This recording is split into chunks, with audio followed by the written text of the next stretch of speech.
Como o tema surgiu, então vamos fazer um shur a respeito, falando um pouquinho sobre Torá e ciência. Um shur que faz tempo que eu não dou, falar a respeito de Torá e ciência. Normalmente, quando você começa a dar aula para jovens, pelo menos até alguns anos atrás, hoje talvez os temas mudaram, mas queria saber do dinossauro, a idade do mundo, e etc.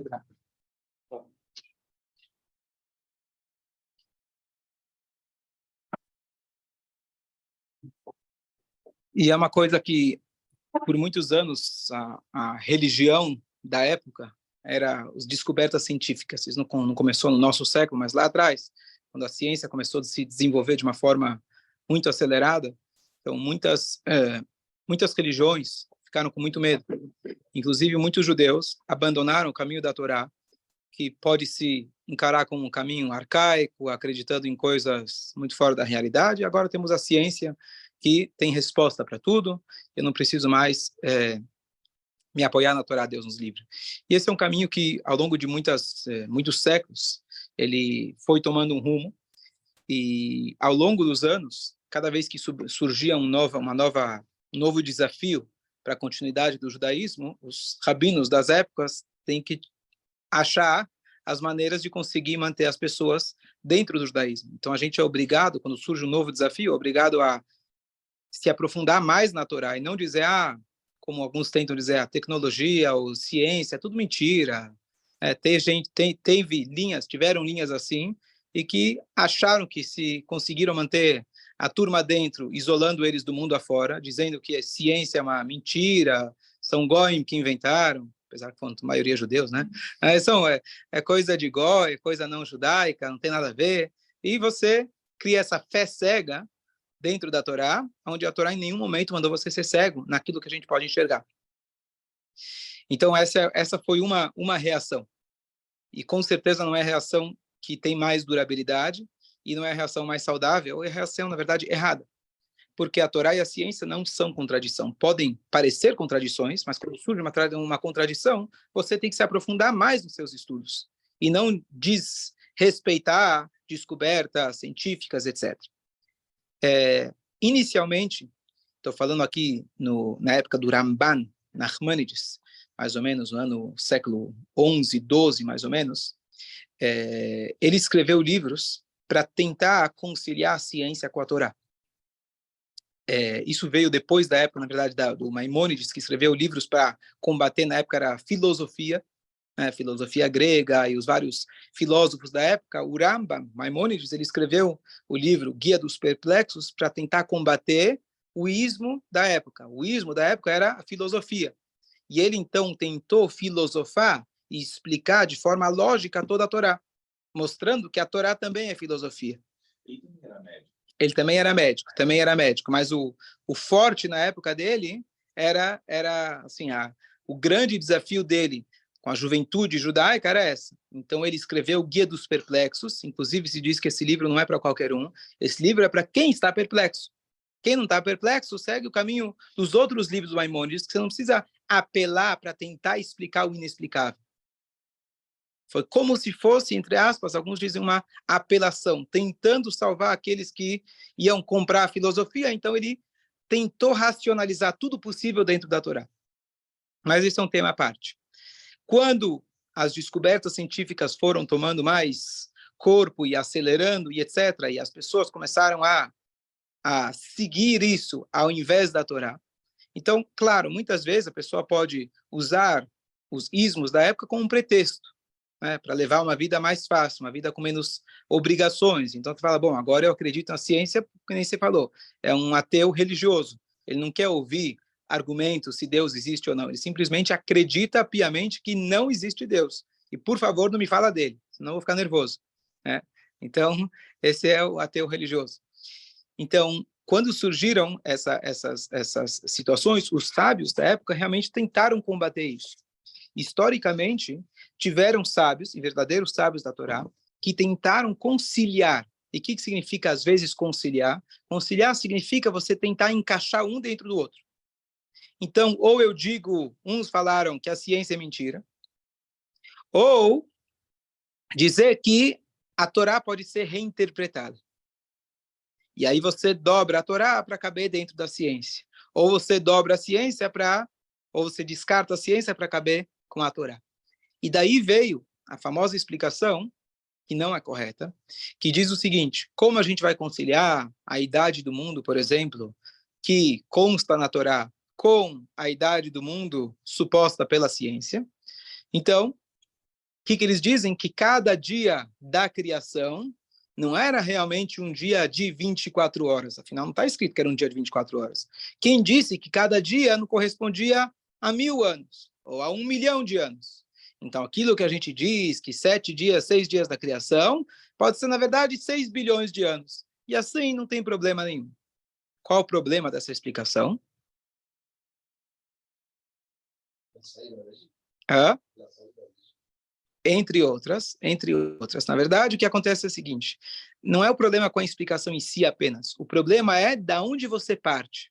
Qual é o princípio de conciliação que você está usando? O princípio é: a ciência é absoluta, a Torá é variável. Eu preciso, então, fazer com que a Torá se encaixe dentro da ciência. Então, o que eu vou fazer? Reinterpretar aquilo que na Torá sempre foi entendido de forma A, reinterpretar para uma forma diferente, porque, afinal, eu acredito de olhos fechados na ciência. Então, a proposta está errada. O pilar da onde saiu essa explicação, ela já está equivocada. Então, além do fato que a proposta já está errada em si, isso também não condiz claramente porque a Torá fala para a gente: eu criei o mundo por 6 dias, no sétimo você vai descansar. Se Hashem tivesse criado o mundo em 6.000 anos, ou 6 bilhões de anos, que dia que a gente ia fazer Shabbat?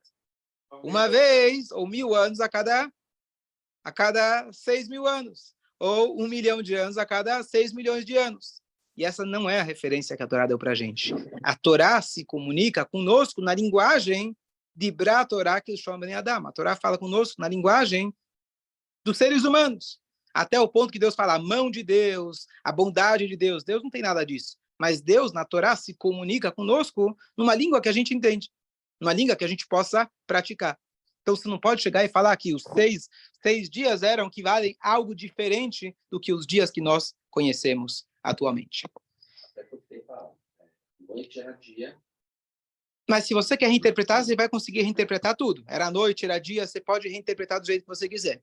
Então, o princípio está errado. Existem várias camadas de interpretação na Torá? Existem. Pode até ser que exista uma opinião, estou só para dar um exemplo, né? Vamos supor que exista um comentarista que diz, independente da ciência, que é 1 bilhão de anos.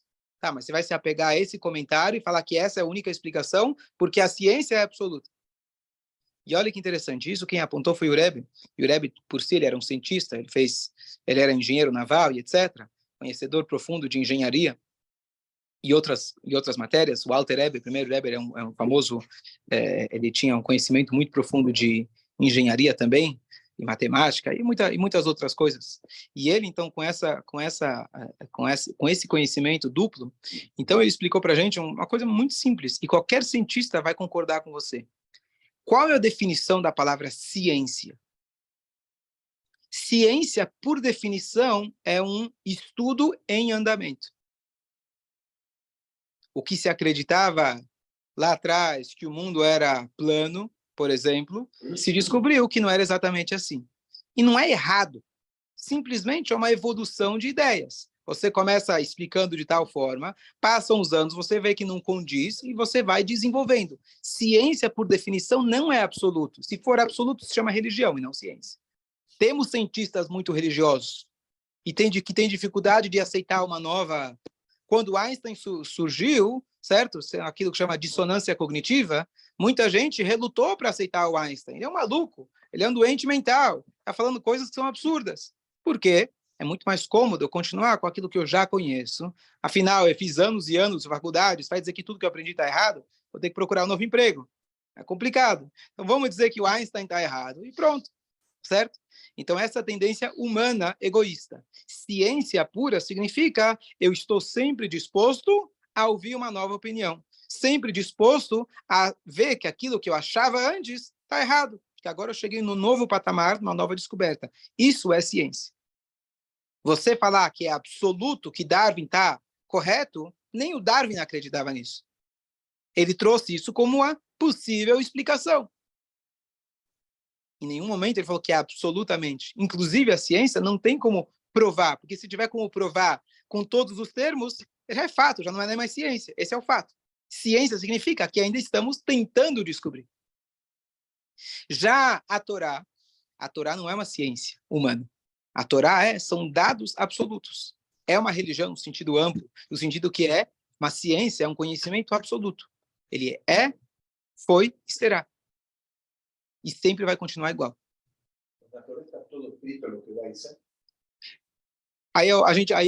Na Torá tem alusões ao que vai ser, mas o que a Torá coloca para a gente, e a gente tem lá escrito claro, aquilo é a verdade e não vai mudar. Vamos dar alguns exemplos disso, mas partindo desse princípio, você já não tem que tentar acomodar a Torá à ciência ou vice-versa.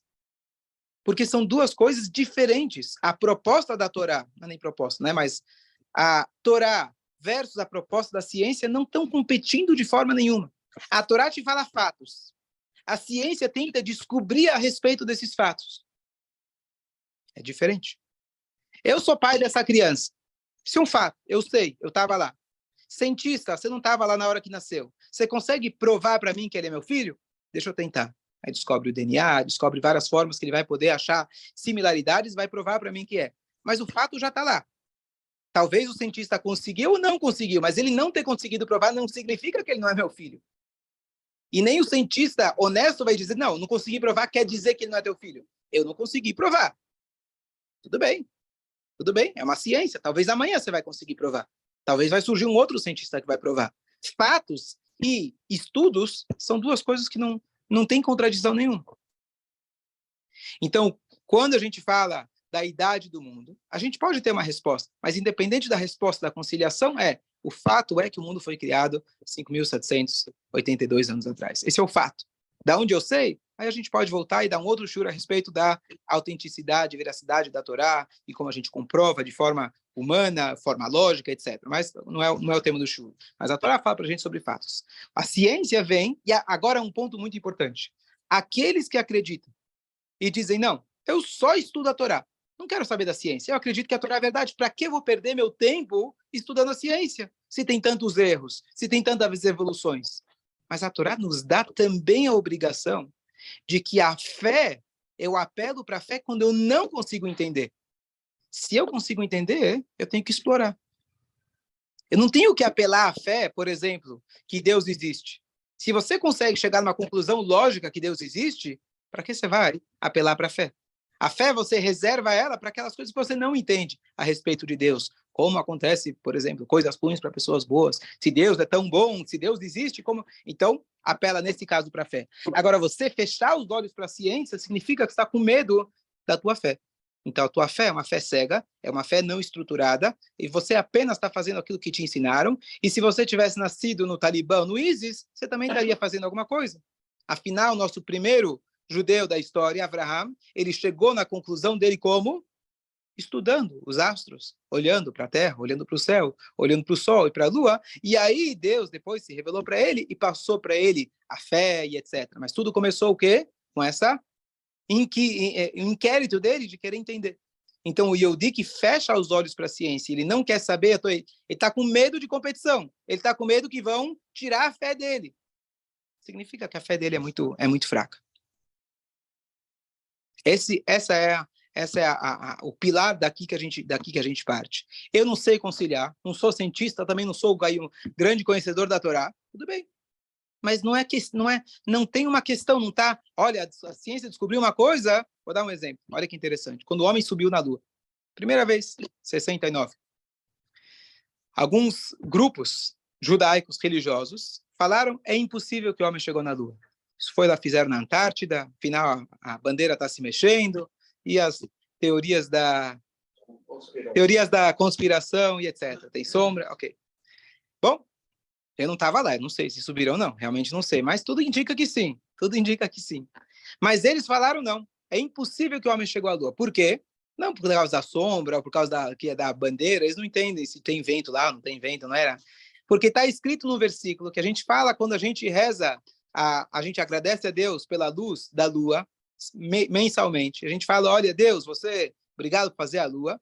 E tem uma frase, um passuco que diz que Shem Sheani, da mesma maneira que eu não posso te tocar, que Shem Sheani Roket Kenegdech, igual que eu estou dançando perante você, a lua, na sua frente, vem e arrola lingoarbach, que eu não consigo te alcançar, não consigo tocar em você, assim também todos os nossos inimigos não possam tocar em nós.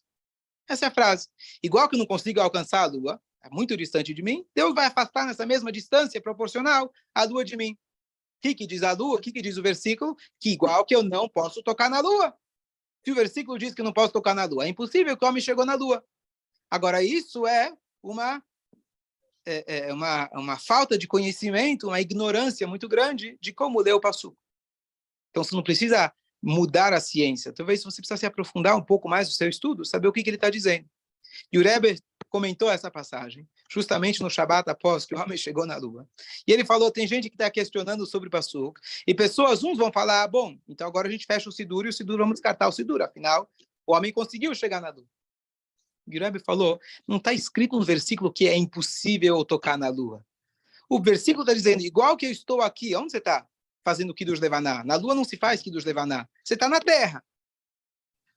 Em Yahoda, não posso. Você consegue, não está escrito que é proibido, não está escrito que é impossível. Eu estou aqui, eu não consigo chegar na lua. Se eu esticar minha mão, não chego lá. Então, assim, meus amigos vão estar longe de mim. Em nenhum momento está escrito lá que é impossível do homem chegar na lua. E é uma maneira tão cômica, tão simples de se resolver, que você, às vezes, está tentando entortar o Sidur. E a criança que talvez cresceu dentro dessa, digamos assim, desse culto, vai crescer e vai ler um pouquinho, que hoje é fácil de ter informação. Ele vai ver que o homem sim chegou na Lua. Ele vai chegar na conclusão que o professor dele era um mentiroso. Se o professor dele transmitia a Torá, então a Torá, Deus nos livre, também é mentirosa. E a pessoa fala, bom, não tem como eu conciliar o mundo da ilusão com o mundo real. E a pessoa tenta procurar outros caminhos. Era a favor de que se... Se o Rebbe era a favor de chegar na Lua? Não, era a favor que se chegou. Que se chegou na Lua? Não precisamos entrar no mérito. Não sei se ele entrou no mérito, se de fato chegou na Lua ou não. Que é irrelevante. É irrelevante, não é? Que diferença vai fazer para mim que vou servir a Deus se o homem chegou ou não chegou? O Rebbe era um cientista e da Sichot que o Rebbe falou a respeito da Lua, dá para se entender que sim, o homem chegou na Lua. Que sim, o homem chegou na Lua. Mas se alguém provar que o homem não chegou na Lua, também não vai fazer diferença. Não vai fazer a mínima diferença. O senhor sabe que Aldrin, que foi o segundo homem que pisou na Lua, ele estava em uma entrevista com uma menina pequena, está gravada a entrevista, e ela le pergunta inocentemente, ¿y por qué no voltamos na Lua? Ele fala para ele. Sim. ¿Y por qué nunca nos fuimos? Ele respondeu, Aldrin respondeu. Bom, não, é isso, mas assim, não é uma ameaça para a Torá. Nada é uma ameaça para a Torá. Só precisa entender como. A tua ignorância, a minha ignorância, falando não é a tua, a minha ignorância não pode ser um obstáculo para você acreditar em Deus. E às vezes a gente acaba fazendo esse erro. Alguém que representa a Torá não tem o conhecimento, pode acontecer com qualquer um de nós, e ele transmite coisas que estão erradas. Bom, estamos aqui para aprender. Mas esse foi o conceito que a gente ganhou, quer dizer que o Rebbe, com a sua ciência, ele transmitiu isso para a gente. Então nunca é uma ameaça. Você precisa entender melhor. Será que eu sei responder todas as perguntas da ciência? Eu mal entendo ciência e mal entendo Torá. Mas eu já sei que são duas coisas paralelas e não são contraditórias. Só para dar um exemplo em relação à idade do mundo, uma vez que a ciência não é absoluta, ninguém falou que o mundo tem 6 bilhões de anos ou 30 bilhões de anos. Se observa a partir do carbono 14 ou o afastamento dos continentes, bom, se a cada ano o continente se afasta mais deixa eu supor, não sei, 1 centímetro, então quantos anos atrás eles faziam parte de uma única terra? Mas quem disse que o continente já não foi criado separado? Isso não tem como afirmar. Quem disse que Deus não criou Adam Arishon já como um homem que já estava conversando com Deus no seu primeiro dia de vida? Então, bebezinho ele não era. Quem disse que a galinha não foi criada primeiro? Deus já fez a galinha pronta. E ela depois fez os ovos. O mundo já tinha fósseis, porque faz parte da natureza do mundo você ter a evolução dos fósseis, como chamar? Os fósseis eles se mudando para virar petróleo. Então, Hashem já criou um mundo com uma certa idade. 2, vários fatores naturais podem comprometer a sua experiência. Porque, por exemplo, você tem um Mabul que causou, além de inundar o mundo, causou uma pressão muito grande em tudo que estava na Terra, até o núcleo da Terra. Isso muda quando você for ver, isso aqui parece mais velho do que... E assim por diante. E isso que a gente está falando não é desculpas. Vamos tentar achar uma desculpa, porque a ciência nunca afirmou que isso é algo absoluto. Mas a Torá é absoluta. Então, alguém que vai partir do princípio, então tá, o Rabino está querendo dar um jeitinho para a Torá ainda se manter. Caso contrário, se não me responder essa pergunta, tá claro que a Torá está errada. Não, nem o próprio cientista honesto vai falar que aquilo que ele diz que é 6 bilhões ou 30 bilhões é absoluto. A partir daquilo que ele vê hoje, dentro do conhecimento dele hoje, ele chega na conclusão que se eu fosse pegar essa proporção que demorou 1000 anos para esse fóssil se transformar de A para B, quantos anos teria demorado para esse fóssil ter surgido? Então demoraria 5 bilhões. Mas nada te garante que talvez tiveram outros fatos desconhecidos. E se um cientista nega isso, ele está sendo um religioso, não está sendo cientista. Esse é o pensamento geral. Então, trazer isso para algo mais prático para o nosso dia a dia. Não sei se tem alguém aqui que é cientista ou está muito preocupado à noite que não consegue dormir, porque tem contradições da ciência com a Torá, aparentes contradições, etc. Mas o conceito mais abrangente é o seguinte: às vezes a gente vê coisas no mundo que a gente não entende. Nós somos cientistas. Não estou falando do laboratório, da idade do mundo. A gente quer. A ciência significa conhecimento. Nós queremos, muitas vezes, como seres humanos, interpretar tudo. Entender o porquê de tudo. Quando acontece uma coisa difícil, ruim, qual que é a grande dificuldade do ser humano? Por quê? Não tem porquê. Quem disse que tem que ter um porquê? O ser humano não consegue. Ele quer saber o porquê. Somos cientistas. E aí, nesse caso, a gente sabe que tem a fé, que não é paralelo. A fé não é, bom, já que eu não sei porquê, não, vai descobrir porquê. Tá certo? Que nem eu falo em relação ao sheakol, tem aquela brachá genérica, sheakol. Se você não sabe que alimento que é, você faz o sheakol. Sim, mas hoje dá para eu descobrir qual alimento. Você coloca no Google, dá para você descobrir. Se dá para descobrir, você não vai jogar para fé, sheakol, faz um sheakol geral. Não. Se não dá, é impossível de você descobrir, então você faz o sheakol. Então, se uma pessoa ele ignora, tá certo? O seu conhecimento está indo contra a própria Torá. Mas quando a pessoa já exauriu, já chegou no máximo que ele consegue entender, aí você realmente usa a fé. E crescer a fé significa você aumentar o nível de compreensão, assim você não precisa usar a fé para determinadas coisas. Uma criança, com o começo, tudo que você fala para ela, ela acredita em você. Ela não sabe. Conforme vai crescendo, você espera que ela vai se evoluindo e ela vai entendendo aquilo que você falava, que até hoje ela só fazia porque o papai mandou. Hoje ele sabe que ir para a escola não é porque o papai mandou, vale a pena ir para a escola, é importante. Depois ele cresce, sabe que ter maneiras e modo de falar também é importante, não só porque o papai falou. Se alguém só tem boas maneiras porque o papai falou, está faltando muito. Então, você tem que evoluir o seu nível de conhecimento e assim, quanto mais ciência você souber, mais fé você vai ter. A sua fé vai ser muito mais elevada. Então, o cientista não só que não precisa ser ateu, o cientista pode chegar a ter uma fé muito mais elevada, porque ele olha no mundo, e hoje com as descobertas, ele fala, uau, é impossível que não tenha um Criador. E ele vê isso no dia a dia dele, ele está muito mais convicto da existência de Deus do que eu. Ele vê isso todo dia, ele vê toda hora, ele vê nas minúcias. Eu olho e vejo o mundo, tá, mas não presto atenção nas árvores. Um biólogo, ele vai lá, destrincha cada detalhe e fala, uau, isso é impossível de acontecer. E ele entende isso, então o nível de fé é muito mais elevado. Por quê? Porque a existência de Deus para ele é lógica. E a convicção dele da existência de Deus é lógica. É algo muito mais pessoal. E ele apela para a fé, aquilo que está acima da compreensão dele. Bom dia a todos. Bom dia, Chico. Tem algumas versões. Bom dia. Deixa eu só soltar aqui. O Rabino quer suco?